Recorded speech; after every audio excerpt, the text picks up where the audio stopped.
नमस्कार दोस्तों, हर्षि द्विवेदी एजुकेशन में आपका स्वागत है। मेरा नाम है विनीत सागर। क्लास 12 एनसीईआरटी पॉलिटी की किताब चल रहा था, चैप्टर 9 ग्लोबलाइजेशन चल रहा है। तो पिछले क्लास में हमने ग्लोबलाइजेशन का बेसिक कॉन्सेप्ट क्या है ये समझने की कोशिश किया। हमने अलग अलग एग्जाम्पल्स देखे थे, ग्लोबलाइजेशन के डिफरेंट एस्पेक्ट्स देखे थे। फिर हम एक कंक्लूजन पर पहुंचे थे कि ग्लोबलाइजेशन का बेसिक कॉन्सेप्ट फ्लोज के ऊपर बेस्ड है। किस चीज़ का फ्लो हो रहा है? देखिए, कंट्रीज के बीच में आइडियाज़ का फ्लो हो रहा है, कमोडिटीज़ का फ्लो हो रहा है, लोगों का माइग्रेशन हो रहा है। तो ये सब ग्लोबलाइजेशन का पार्ट है। तो बेसिकली ग्लोबलाइजेशन का एक क्रूशियल एलिमेंट है वर्ल्ड वाइड इंटरकनेक्टेडनेस। आजकल अगर आप देखोगे, कोई भी ऐसा एक कंट्री नहीं है जो ये बोल सकते हैं कि वो कंप्लीटली सेल्फ रिलायंट है। कहीं ना कहीं वो दूसरे कंट्रीज के ऊपर भी डिपेंडेंट है, क्योंकि देखिए कमोडिटीज का फ्लो जो हो रहा है, आइडियाज का फ्लो जो हो रहा है, लोगों का माइग्रेशन जो हो रहा है। अब माइग्रेशन का पॉजिटिव साइड भी है, नेगेटिव साइड भी है। अगर आप इंडियंस का जो माइग्रेशन हुआ है यूएस में, यूरोपियन कंट्रीज में, वेस्ट एशियन कंट्रीज में, उसका पॉजिटिव इंपैक्ट्स भी है उनके लिए। क्योंकि आजकल देखा जाएगा तो जितने मल्टीनेशनल कंपनीज वगैरह है जो एक डेवलप्ड कंट्री की इकोनॉमी को बहुत ज़्यादा सपोर्ट करते हैं, उनका जो वर्क फोर्स है वो केवल उनके कंट्री का नहीं है, दूसरे कंट्री का भी लोग उधर जाके काम करते हैं। तो ये सब ग्लोबलाइजेशन की वजह से हुआ है, वर्ल्ड वाइड इंटरकनेक्टेडनेस की वजह से हुआ है। फिर हमने देखा था ग्लोबलाइजेशन एक मल्टी डायमेंशनल कॉन्सेप्ट है। आप एक सेंटेंस में ग्लोबलाइजेशन को डिफाइन नहीं कर पाओगे। ग्लोबलाइजेशन का अलग अलग मैनिफेस्टेशन है, जैसे कि पॉलिटिकल है, इकोनॉमिक है, कल्चरल है। ये सबके एग्जाम्पल्स मैंने आपको बताया था, ठीक है। तो फिर हमने ये भी डिस्कस किए कि ग्लोबलाइजेशन हर एक सोसाइटी को अलग अलग तरीके से इंपैक्ट करते हैं, ठीक है। मतलब इंडिया में ग्लोबलाइजेशन का जो इंपैक्ट है वो अलग है, दूसरे कंट्री के लिए ग्लोबलाइजेशन के इंपैक्ट और अलग हो सकता है। तो बेसिकली ग्लोबलाइजेशन का जो इंपैक्ट है वो अलग अलग सोसाइटीज के लिए अलग अलग तरीके का है। तो ये सब हमने पिछले क्लास में डिस्कस किए थे। बेसिकली इस चैप्टर का एक ओवरव्यू मैंने आपको दिया था। तो अगला टॉपिक है causes of globalisation, what accounts for globalisation. इस बारे में इस टॉपिक पर बात हो रही है दोस्तों। देखिए, if globalisation is about the flows of ideas, capital, commodities and people, it is perhaps logical to ask if there is anything novel about this phenomenon. मतलब देखिए, अगर ग्लोबलाइजेशन का मतलब flows of ideas, capital, commodities and people है, तो आजकल जो globalisation हो रहा है इसमें कुछ नया है क्या? अभी ये ग्लोबलाइजेशन शुरू हुआ, पहले नहीं होता था? बिल्कुल होता था। अगर आप हिस्ट्री चेक करोगे तो आपको पता चलेगा, अगर globalisation is about the flows of ideas, capital and commodities and people, तो ये जो फ्लो की बात किया जा रहा है ये तो बहुत पहले से हो रहा था। फॉर एग्जाम्पल, आपने एंशिएंट सिल्क रूट के बारे में सुना होगा। एंशिएंट सिल्क रूट के थ्रू क्या होता था? यही तो होता था ना, flows of ideas, capital, commodities, people. तो वो भी तो ग्लोबलाइजेशन था। पर देखिए दोस्तों, आजकल लोग पुराने ग्लोबलाइजेशन और प्रेजेंट ग्लोबलाइजेशन को कंपेयर करते हैं। मतलब कुछ लोग ये बोलते हैं कि पुराने टाइम पर जो ग्लोबलाइजेशन हो रहा था या फिर flows of ideas, capital, commodities and people जो हो रहा था उसमें, और अभी जो ग्लोबलाइजेशन हो रहा है, अभी जो फ्लो हो रहा है, उसमें फर्क है। फर्क बस यही है दोस्तों, आजकल जो फ्लो हो रहा है ना वो बहुत रैपिड पेस में हो रहा है। पहले जो हो रहा था, मतलब हिस्टोरिकल टाइम्स में जो ग्लोबलाइजेशन हो रहा था या फिर flows of capital, commodity and ideas and people जो हो रहा था वो बहुत स्लो पेस में हो रहा था। पर आजकल जो ग्लोबलाइजेशन हो रहा है वो रैपिड पेस में हो रहा है। That is the major difference between historical globalisation and contemporary globalisation. तो ये डिफरेंस की वजह क्या है? मेरा मतलब है, पुराना ग्लोबलाइजेशन और आजकल जो ग्लोबलाइजेशन चल रहा है उसमें इतना पेस की डिफरेंस आने की वजह क्या है, या फिर स्पीड की डिफरेंस आने की वजह क्या है? वैसे देखा जाएगा तो कई सारे फैक्टर्स है, फिर भी the main factor is technology. Technological advancement आजकल जो हुआ है दोस्तों, वो आज का ग्लोबलाइजेशन को रेवोल्यूशनाइज किया। फॉर एग्जांपल, पुराने टाइम में अगर लोगों को आपस में कनेक्ट करना था तो उन्हें उधर फिजिकली जाना पड़ता था। पर आज ऐसा है क्या? आज इतनी टेक्नोलॉजी अवेलेबल है कि दुनिया में कहीं पे भी बैठे एक इंडिविजुअल के साथ आप रियल टाइम में बात कर सकते हैं, आपस में देखकर बात कर सकते हैं। सो बेसिकली कम्युनिकेशन का जो पेस है वो इंक्रीज हो गया। इसके अलावा मोड्स ऑफ ट्रांसपोर्ट भी है आजकल नए नए। पहले क्या होता था, अगर आप एंशिएंट सिल्क रूट की बात करें तो लोग कैसे ट्रैवल करते थे? पैदल ट्रैवल करते थे। और जो कमोडिटीज का ट्रांसफर होता था वो तो जानवरों के ऊपर होता था, है कि नहीं? ऊंटों के ऊपर, गधों के ऊपर, घोड़ों के ऊपर कमोडिटीज को लेके जाते थे। पर आज इतने सारे मोड्स ऑफ ट्रांसपोर्ट अवेलेबल है कि ये जो मूवमेंट हो रहा है ये फास्ट हो सकता है। तो देखिए क्या लिखा है, there is no doubt that the invention of telegraph, telephone, and the microchip in more recent times has revolutionized communication between different parts of the world. तो यही मैंने आपको बताया दोस्तों, ये जो टेक्नोलॉजिकल एडवांसमेंट हुआ है, ये आज का जो ग्लोबलाइजेशन है उसे रेवोल्यूशनाइज किया है, बहुत फास्ट पेस में लेके आया है. When printing initially came into being, it laid the basis for the creation of nationalism. आप देखिए, this is an important point. इधर क्या बताया जा रहा है दोस्तों प्रिंटिंग के बारे में. एक एग्जाम्पल मैं आपको बताऊंगा. 1789 में शायद फ्रेंच रेवोल्यूशन हुआ था, डेट एक बार चेक कीजिएगा. तो अब हमने हिस्ट्री में पढ़ा है फ्रेंच रेवोल्यूशन के जो प्रिंसिपल्स है वो इंडिया में भी कुछ रेवोल्यूशनरीज को इंस्पायर किया था, like Raja Ram Mohan Roy and old.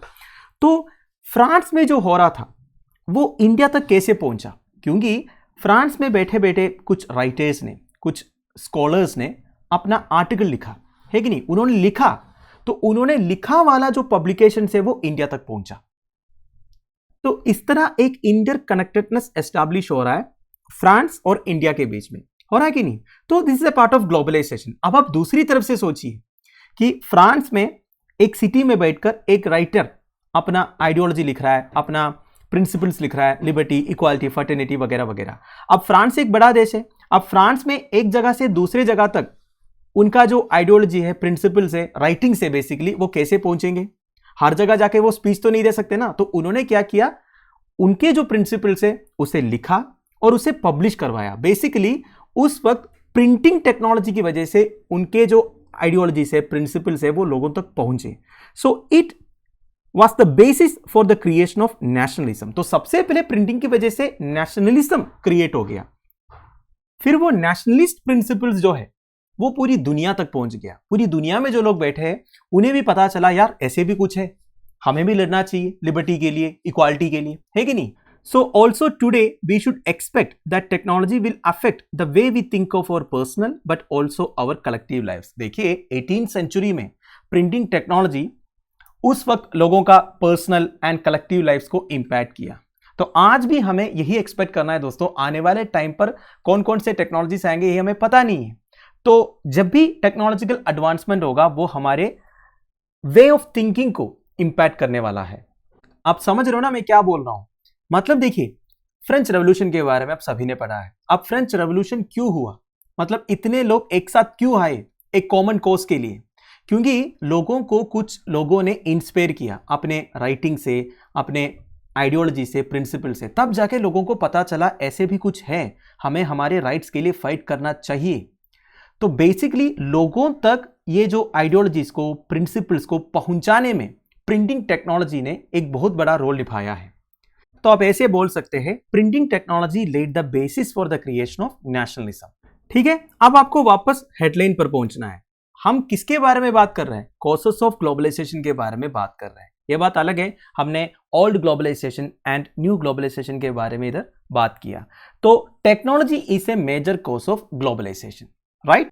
So the ability of ideas, capital, commodities and people to move more easily from one part of the world to another has been made possible largely by technological advances. वही बात कह रहे हैं दोस्तों. देखिए technological advances की वजह से आजकल देखा जाएगा तो आइडियाज, कैपिटल, कमोडिटीज, पीपल, ये सबके जो मूवमेंट है वो फास्टर पेस में हो रहा है. But the pace of this flows may vary. अब देखिए मैंने आपको बोला ideas, capital, commodities and people का जो मूवमेंट है वो फास्टर पेस में हो रहा है, पर इन सबका मूवमेंट एक ही पेस में नहीं हो रहा दोस्तों. किसी में कुछ रिस्ट्रिक्शंस है. For example the movement of capital and commodities will most likely be quicker and wider than the movement of peoples across different parts of the world. देखिए कैपिटल कमोडिटीज का मूवमेंट सेम पेस में हो सकता है, पर people का movement हो सकता है क्या, नहीं हो सकता, क्योंकि आजकल कई सारे कंट्रीज का एक पॉलिसी है वो इतने इमिग्रेंट्स को एक्सेप्ट नहीं करते हैं, है कि नहीं. ऊपर से आजकल वीजा का भी प्रॉब्लम रहता है, कुछ कंट्रीज का वीजा इतना इजीली मिलते नहीं है कि नहीं. तो जब मैं आपको बोल रहा हूं टेक्नोलॉजिकल एडवांसेस की वजह से ग्लोबलाइजेशन का पेस आजकल इंक्रीज हुआ है, तो हर एस्पेक्ट से इंक्रीज हुआ है ये बोल नहीं सकता, क्योंकि आइडियाज, कैपिटल एंड कमोडिटीज का मूवमेंट जो है वो फास्ट हुआ है, बट पीपल का मूवमेंट उतना फास्ट नहीं हुआ है कुछ रिस्ट्रिक्शन से. Now, globalization, however, does not emerge merely because of the availability of improved communications. What is important is for people in different parts of the world to recognize these interconnections with the rest of the world. क्या बताया जा रहा है दोस्तों, इधर एक अलग aspect आपको मिलेगा। देखिए अब तक मैंने आपको बताया ग्लोबलाइजेशन का पेस इंप्रूव होने का कारण है आजकल जो टेक्नोलॉजिकल एडवांसमेंट हुआ है, उसमें कोई डाउट नहीं है। टेक्नोलॉजिकल एडवांसमेंट की वजह से ही आजकल इतना हम ग्लोबलाइज हुआ है और हमारा ग्लोबलाइजेशन का जो पेस है वो इंक्रीज हुआ है। बट आपको ये समझना है globalisation does not emerge merely because of the availability of improved communications. देखिए आजकल इतनी टेक्नोलॉजिकल एडवांसमेंट है, केवल उसी की वजह से ग्लोबलाइजेशन एमर्ज नहीं हुआ है। What is important is for people in different parts of the world to recognize these interconnections with the rest of the world। वैसे भी पूरी दुनिया जो है आपस में इंटरकनेक्टेड है। मैं ये क्यों बता रहा हूं दोस्तों, कुछ एग्जाम्पल के थ्रू मैं आपको समझाऊंगा। कोविड-19 पैंडेमिक के बारे में आप सबको मालूम है। कोविड-19 पैंडेमिक का बेसिक रीजन क्या है? कोरोना वायरस है। कोरोना वायरस बहुत तेजी से फैल गया था। अब कोरोना वायरस का ओरिजिन कहां पे हुआ था?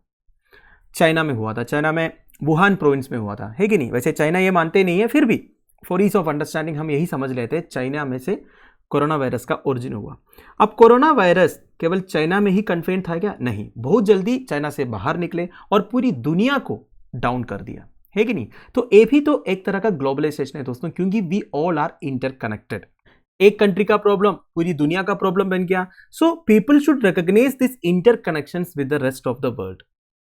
Currently, we are aware of the fact that events taking place in one part of the world could have an impact on another part of the world। आजकल अगर आप देखोगे दुनिया में एक कंट्री में अगर कुछ इवेंट्स होता है, उसका एक इम्पैक्ट दूसरी कंट्रीज में भी होते हैं। For example bird flu and extreme weather events like tsunami, ये सब केवल एक कंट्री को ही अफेक्ट नहीं करते हैं, आसपास में जितने कंट्रीज है उन्हें अफेक्ट करते हैं। अब अगर कोई वायरस का इशू है जैसे कि बर्ड फ्लू हो गया, वो भी तो बहुत जल्दी फैल जाता है, केवल एक कंट्री में नहीं कई सारे कंट्रीज को एक साथ अफेक्ट करते हैं, because it does not respect national boundaries. अब बर्ड फ्लू के लिए, सुनामी के लिए कोई नेशनल बाउंड्री है क्या? नहीं है, ठीक है। Similarly when major economic events take place, their impact is felt outside their immediate local, national और regional environment at the global level. इसका एक एग्जाम्पल है दोस्तों रशिया यूक्रेन वार जो चल रहा है। अब रशिया यूक्रेन वार की वजह से केवल रशिया एंड यूक्रेन अफेक्टेड है क्या? बिल्कुल नहीं। रशिया यूक्रेन वार की वजह से फर्टिलाइजर का क्राइसिस हुआ, एनर्जी क्राइसिस हुआ, एग्रीकल्चरल प्रोडक्शन डाउन हो गया, क्योंकि Russia and Ukraine are the major producers of wheat, है कि नहीं? तो रशिया यूक्रेन वार का जो इंपैक्ट है वो पूरी दुनिया में हो रहा है। तो इस तरह के इवेंट्स का जो इफेक्ट है वो केवल नेशनल और रीजनल लेवल में नहीं, ना कि ग्लोबल लेवल में होता है। और भी कई सारे एग्जाम्पल्स हैं। देखिए 1980s में जब गल्फ वार हुआ था, अब गल्फ वार के कारण पूरी दुनिया में ऑयल क्राइसिस हुआ था, ऑयल का दाम बढ़ गया था। तो कुल मिलाकर ऐसे भी हम इंटरकनेक्टेड है, केवल इंप्रूव्ड कम्युनिकेशंस की अवेलेबिलिटी की वजह से नहीं, ठीक है। अब हम अगला टॉपिक पर चलेंगे, पॉलिटिकल कॉन्सिक्वेंसेस। ग्लोबलाइजेशन के पॉलिटिकल कॉन्सिक्वेंसेस क्या क्या है वो हम डिस्कस करेंगे। देखिए अब तक हमने क्या क्या डिस्कस किया। एक तो ग्लोबलाइजेशन का बेसिक कॉन्सेप्ट क्या है वो हमने देखा, फिर कॉसेस ऑफ ग्लोबलाइजेशन, ग्लोबलाइजेशन होने का मेजर कॉसेस क्या क्या है वो भी हमने देखा। अब हम ग्लोबलाइजेशन के कुछ कॉन्सिक्वेंसेस को देखेंगे। इसमें पॉलिटिकल कॉन्सिक्वेंसेस आएगा, इकोनॉमिक कॉन्सिक्वेंसेस आएगा, कल्चरल कॉन्सिक्वेंसेस आएगा। पॉलिटिकल कॉन्सिक्वेंसेस मतलब क्या होता है दोस्तों? मतलब ग्लोबलाइजेशन की वजह से हमारे ऊपर दूसरे देशों का या फिर इंटरनेशनल ऑर्गेनाइजेशन का इन्फ्लुएंस किस हद तक आएगा। मतलब देखिए दोस्तों, आसान भाषा में कहें तो हर एक कंट्री की अपनी एक सॉवरेनिटी है। फॉर एग्जाम्पल हमारे देश का ही बात कर लेते हैं। आपको मालूम है इंडिया एक सॉवरेन कंट्री है, तो गवर्नमेंट ऑफ इंडिया को अगर कुछ मेजर डिसीजंस लेना है तो किसी और से पूछने की जरूरत है क्या? मान लीजिए कल की डेट में इंडिया को यूनिफॉर्म सिविल कोड लागू करना है, तो क्या गवर्नमेंट ऑफ इंडिया को रशिया से पूछने की जरूरत है, चाइना से पूछने की जरूरत है, या श्रीलंका से पूछने की जरूरत है? किसी से पूछने की जरूरत नहीं है। हमारे लिए क्या करना है क्या नहीं करना है ये डिसाइड करने का पावर हमारे पास है। हम कंप्लीटली एक सॉवरेन स्टेट है। पर देखिए दोस्तों, इंडिया जैसा स्थिति नहीं है आज की डेट में कई सारे कंट्रीज का, उनके ऊपर दूसरे कंट्रीज का या फिर कुछ इंटरनेशनल ऑर्गेनाइजेशन का इन्फ्लुएंस है या फिर डोमिनेंस है। आपके सामने हमारे आस पड़ोस से एग्जाम्पल्स मिल जाएगा, जैसे कि श्रीलंका, पाकिस्तान एक्सेट्रा। अब पाकिस्तान की बात करें, पाकिस्तान के ऊपर चाइना का डोमिनेंस बहुत है दोस्तों। चाइना से billions of dollars Pakistan already उधार लिया है और चाइनीज कंपनीज का बहुत सारे इन्वेस्टमेंट्स ऑलरेडी पाकिस्तान में हुआ है, जिसका जो पैसे है पाकिस्तान वापस नहीं दे पा रहा है। श्रीलंका का एग्जाम्पल देख लो। श्रीलंका में जो इकोनॉमिक क्राइसिस चल रहा है उसके बारे में आपको मालूम है दोस्तों। श्रीलंका ऑलरेडी आईएमएफ के पास गया है बेल आउट पैकेज के लिए। तो आईएमएफ अगर बेल आउट पैकेज प्रोवाइड करना है श्रीलंका को, तो आईएमएफ के हिसाब से श्रीलंका की इकोनॉमी को चलाना होगा। मतलब गवर्नमेंट ऑफ श्रीलंका अपने आप कुछ डिसीजन नहीं ले सकते आज की डेट में। आईएमएफ जैसे कहेंगे वैसे सब कुछ करना होगा। यही हाल है पाकिस्तान का भी। पाकिस्तान में भी इकोनॉमिक क्राइसिस चल रहा है ना। अब पाकिस्तान का जो गवर्नमेंट है वो नाम का है, वो कुछ भी नहीं कर सकता अपने सिटीजन्स के लिए। जो भी मेजर डिसीजंस है वो सब इंटरनेशनल ऑर्गेनाइजेशंस कंट्रोल करते हैं। तो मेरा कहने का मतलब है पाकिस्तान श्रीलंका जैसे कंट्रीज आज की स्थिति में पहुंचे कैसे।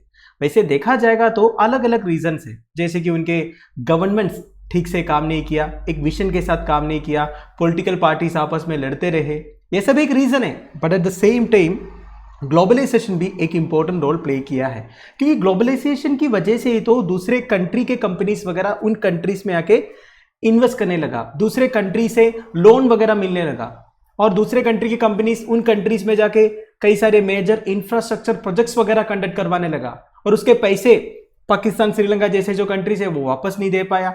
इसलिए उन कंट्रीज का एक डोमिनेंस इनकी सोवरेनिटी के ऊपर आया है। आज की डेट में अगर आप देखोगे पाकिस्तान कोई डिसीजन नहीं ले सकता ठीक से, है कि नहीं। पाकिस्तान के ऊपर चाइना का एक डोमिनेंस है, क्योंकि बिलियंस ऑफ डॉलर्स ऑलरेडी उधार ले चुका है पाकिस्तान चाइना से। अब ऑब्वियस सी बात है, चाइना ने जो बोलेंगे वो पाकिस्तान को करना ही पड़ेगा। तो मैंने आपको केवल एक एग्जाम्पल दिया, अब हम डिटेल में डिस्कस करेंगे how does globalisation affect traditional conceptions of state sovereignty.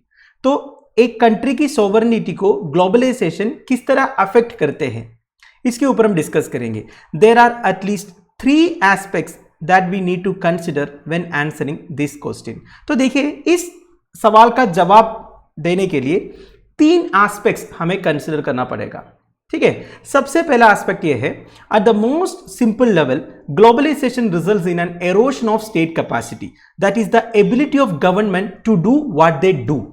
समझ रहे हो ना, मैंने जो एग्जाम्पल आपको दिया पाकिस्तान का, वही बात किया जा रहा था। मतलब देखिए, वो गवर्नमेंट की एबिलिटी चला जाएगा, वो जो चाहे वो कर नहीं पाएगा। So all over the world, the old welfare state is now giving way to a more minimalist state that performs certain core functions such as the maintenance of law and order and the security of its citizens। क्या बताया जा रहा है दोस्तों? Welfare state का मतलब क्या होता है? ऐसा एक स्टेट जो अपने सिटीजन्स के वेलफेयर के लिए बहुत कुछ करेंगे। मतलब ऐसा एक स्टेट जहां पे सिटीजन्स खुश है, मतलब उन्हें किसी भी चीज की कमी नहीं है। ऐसा एक स्टेट क्रिएट करना कोई भी गवर्नमेंट चाहेंगे, है कि नहीं। इसे हम राम राज्य बोलते हैं, है कि नहीं। इंग्लिश में बोले तो वेलफेयर स्टेट। पर आजकल देखा जाएगा तो ये वेलफेयर स्टेट वाला जो कॉन्सेप्ट है, ये मेजोरिटी ऑफ कंट्रीज में देखने को नहीं मिलेगा। मेजोरिटी ऑफ कंट्रीज में क्या देखने को मिल रहा है दोस्तों, वो जो गवर्नमेंट है उधर का, वो केवल कोर फंक्शंस कर रहा है, जैसे कि लॉ एंड ऑर्डर संभालना, सिटीजन्स की सिक्योरिटी संभालना, है कि नहीं, ये सब काम हो रहा है। बाकी जितने इंपॉर्टेंट डिसीजंस है जो उस ग्रोथ को अफेक्ट करेंगे, दूसरे कंट्रीज के साथ रिलेशंस को अफेक्ट करेंगे, वो सब वो ले ही नहीं पा रहा है। वो सबके ऊपर दूसरे कंट्रीज का इंफ्लुएंस आ रहा है। अगेन मैं पाकिस्तान के एग्जाम्पल में चले जाऊंगा दोस्तों। देखिए, पाकिस्तान इंडिया के बीच में जो रिलेशंस है वो अभी भी इतना कड़वा क्यों है? क्योंकि उसमें चाइना का एक इन्वॉल्वमेंट है। चाइना ये चाहता है कि पाकिस्तान और इंडिया के बीच में कश्मीर वाला जो इशू है वो हमेशा बने रहे, ताकि इंडियन आर्म्ड फोर्सेस का जो कॉन्सेंट्रेशन है वो हमेशा वेस्टर्न साइड में रहेगा। बेसिकली जम्मू एंड कश्मीर के वेस्टर्न साइड में रहेगा। ईस्टर्न साइड में कौन है? चाइना है। तो हमेशा कश्मीर इशू बर्निंग रहने से, या फिर इंडिया पाकिस्तान के बीच में जो इश्यूज है वो हमेशा बने रहने से चाइना को फायदा है। इंडियन आर्म फोर्सेस का जो फोकस है वो आधा पाकिस्तान की तरफ चला जाएगा, बाकी आधा ही चाइना के साथ होगा। तो ये सब खेल है बेसिकली, ठीक है। तो बेसिकली मेरा कहने का मतलब है, इंडिया और पाकिस्तान के बीच में जो बायलैटरल रिलेशंस है ना, उस पे चाइना का इंफ्लुएंस बहुत है, ठीक है। और पाकिस्तान अभी क्या कर पा रहा है? केवल उस कंट्री का लॉ एंड ऑर्डर संभाल रहा है। बाकी जितने इंपॉर्टेंट डिसीजंस है ना, देखिए फॉरेन पॉलिसी तो चाइना कंट्रोल कर रहा है, बाकी पाकिस्तान की जो इकोनॉमी है वो तो आईएमएफ के इशारे पर चलता है, क्योंकि आईएमएफ से भी बहुत सारा लोन लिया है। अब ये केवल पाकिस्तान का सिचुएशन नहीं है, दुनिया भर में बहुत सारे कंट्रीज है दोस्तों जिनका सिचुएशन लगभग सेम है। वो अपना कुछ डिसीजंस खुद नहीं ले पा रहा है, उनके डिसीजंस के ऊपर दूसरे कंट्रीज का या फिर इंटरनेशनल ऑर्गेनाइजेशंस का डोमिनेंस आ रहा है, ठीक है। So however it withdraws from many of its earlier welfare functions directed at economic and social wellbeing. In place of the welfare state it is the market that becomes the prime determinant of economic and social priorities. क्या बताया जा रहा है, मतलब एक country का government अपने citizens के वेलफेयर के लिए, उनका सोशल एंड इकोनॉमिक वेलबीइंग के लिए कुछ एक्शन नहीं ले पा रहा है। ये ग्लोबलाइजेशन के वजह से सब मार्केट के ऊपर छोड़ने का नौबत आया है। मतलब मार्केट जैसे डिमांड करता है उसके हिसाब से सब कुछ चलेंगे, इकोनॉमिक एंड सोशल प्रायोरिटीज वगैरह मार्केट का डिमांड के ऊपर छोड़ेंगे। गवर्नमेंट कुछ कर नहीं पा रहा है, गवर्नमेंट का कुछ इंटरवेंशन हो ही नहीं पा रहा है। मतलब आप समझ रहे हो ना। फॉर एग्जाम्पल मान लीजिए इंडिया में एक पर्टिकुलर सीजन में वीट का दाम बढ़ गया, गेहूं का दाम बढ़ गया। अब आपको पता है इंडिया जो है वीट एक्सपोर्ट करते हैं, तो वीट का दाम बढ़ रहा है, इसका मतलब क्या है, इंडिया के अंदर वीट की सप्लाई जो है कम हो रहा है कि नहीं, और डिमांड बहुत ज्यादा है। तो गवर्नमेंट ऑफ इंडिया ऐसा एक डिसीजन ले सकते हैं कि एक्सपोर्ट्स को कम करेंगे और डोमेस्टिक सप्लाई जो है इंक्रीज करेंगे, तब जाके वीट का जो दाम है वो कम हो जाएगा। अच्छा डिसीजन है कि नहीं, गवर्नमेंट से सही टाइम पर इंटरवेंशन हुआ तब जाके वीट का दाम कम हो गया। पर पाकिस्तान जैसा एक कंट्री ऐसा एक डिसीजन लेने से पहले बहुत सारे मल्टीनेशनल कंपनी से पूछना पड़ेगा, ठीक है, क्योंकि ऑलरेडी उन कंपनीज को पाकिस्तान गवर्नमेंट जो है बहुत सारे पैसे जो है उधार देना बाकी है। तो इस तरह के decision basically major agricultural products का एक्सपोर्ट वगैरह कम करने का डिसीजन जो है वो अपने आप ले नहीं पाएगा। तो वही इधर लिखा है, the entry and increased role of multinational companies all over the world leads to a reduction in the capacity of governments to take decisions on their own. तो मल्टीनेशनल कंपनीज का एंट्री अलग अलग कंट्रीज में होने की वजह से उधर के गवर्नमेंट की कैपेसिटी रिड्यूस हुआ है, वो अपने आप कुछ डिसीजंस ले ही नहीं पाते हैं, ठीक है। तो ये एक एस्पेक्ट हो गया किसका, how globalization affect traditional conception of state sovereignty का, ठीक है। तो ये आपको समझ में आ गया होगा। अगला एस्पेक्ट है, at the same time globalization does not always reduce state capacity. देखिए अब सीधा ऑपोजिट बताया जा रहा है। मतलब एक तो मैंने आपको बताया ग्लोबलाइजेशन एक स्टेट का जो डिसीजन टेकिंग कैपेसिटी है उसे रिड्यूस करते हैं। अब क्या बता रहा है, ग्लोबलाइजेशन हमेशा एक स्टेट का डिसीजन टेकिंग कैपेसिटी को रिड्यूस नहीं करेंगे। The primacy of the state continues to be unchallenged basis of political community. The old jealousies and rivalries between countries have not ceased to matter in world politics। क्या बताया जा रहा है, और अगर स्टेट को लगता है कि कोई मल्टीनेशनल कंपनी या फिर कोई एक्सटर्नल एजेंसी स्टेट की सोवरेनिटी, इंटेग्रिटी या फिर पब्लिक ऑर्डर को डिस्टर्ब कर रहा है तो उसे बंद भी करेंगे। यह भी पावर रहेगा स्टेट के पास। इसके लिए सबसे अच्छा एग्जाम्पल है दोस्तों, हमने टिकटॉक बैन किया था। अब टिकटॉक एक चाइनीज कंपनी है, आप सबको मालूम है दोस्तों। हमने टिकटॉक को इंडिया में ऑपरेट करने दिया था, जहां तक वो सही काम कर रहा था तब तक ठीक है भाई। जैसे इंडिया को ये पता चला कि ये हमारी इंटीग्रिटी को अफेक्ट करेंगे, बेसिकली चाइनीज कंपनीज हमें स्पाई करने की कोशिश कर रहा है, तो स्टेट ने बोला बस भाई खत्म। मतलब ग्लोबलाइजेशन को हमने एक्सेप्ट किया है, पर उस हद तक जहां तक आप सही तरह काम कर रहे हो। कई सारे यूट्यूब चैनल्स को government of India time to time ban करते हैं, तो ये सब इसका पार्ट है। तो ये बेसिकली सेकेंड एस्पेक्ट मैंने आपको समझाया। मतलब globalisation does not always reduce state capacity, ठीक है। अब हम अगला एस्पेक्ट पर चलेंगे। In some respects state capacity has received a boost as a consequence of globalisation. क्या बताया जा रहा है, देखिए हम ग्लोबलाइजेशन के पॉलिटिकल कॉन्सिक्वेंसेस के बारे में बात कर रहा है। पहले हमने देखा ग्लोबलाइजेशन की वजह से स्टेट की कैपेसिटी रिड्यूस हो जाता है। फिर हमने देखा हमेशा ग्लोबलाइजेशन की वजह से स्टेट की कैपेसिटी रिड्यूस नहीं होता है, स्टेट के पास भी कुछ पावर्स रह जाते हैं, ठीक है। फिर final concept that is the third concept ये है, स्टेट की कैपेसिटी को बूस्ट मिलता है ग्लोबलाइजेशन की वजह से। कैसे, with enhanced technologies available at the disposal of the state to collect information about its citizens। देखिए मल्टीनेशनल कंपनीज का सही फायदा उठा सकता है स्टेट, वो हमें लेटेस्ट टेक्नोलॉजीज वगैरह सप्लाई कर सकता है जो एक स्टेट की कैपेसिटी को इंप्रूव कर सके, ठीक है। फॉर एग्जाम्पल मैं आपको बताता हूं, देखिए गवर्नमेंट अलग अलग पॉलिसीज लेके आते हैं, अलग अलग मेजर्स लेके आते हैं, ठीक है। पर कोई भी एक पॉलिसी इंप्लीमेंट करने से पहले गवर्नमेंट के पास क्या चाहिए, डाटा चाहिए। मान लीजिए गवर्नमेंट को बिलो पॉवर्टी लाइन जो लोग हैं उन्हें फ्री रेशन सप्लाई करना है, ठीक ठीक है। तो गवर्नमेंट को सबसे पहले एक कैलकुलेशन करना पड़ेगा कि कितने लोग हैं बिलो पॉवर्टी लाइन में। अब इंडिया में पॉपुलेशन इतना है, मैं इंडिया का एग्जाम्पल बता रहा हूं, अब बिलो पॉवर्टी लाइन में बहुत लोग होंगे, तो ये सब डाटा कलेक्ट करना, फिर उसे एनालाइज करना, ये कोई छोटी मोटी बात नहीं है। पर आजकल बहुत सारे टेक्नोलॉजीज अवेलेबल है दोस्तों, जो मल्टीनेशनल कंपनीज प्रोवाइड करते हैं। उन टेक्नोलॉजीज का इस्तेमाल करके हम ये सब डाटा को अच्छी तरह एनालाइज कर सकते हैं और गवर्नमेंट के जो पॉलिसीज है उसे अच्छी तरह इंप्लीमेंट भी कर सकते हैं, ठीक है। So with this information the state is better able to rule, not less able. तो स्टेट की कैपेसिटी इधर इंप्रूव हो रहा है। Thus states become more powerful than they were earlier as an outcome of the new technology. तो new technology की वजह से स्टेट और पावरफुल हो जाता है।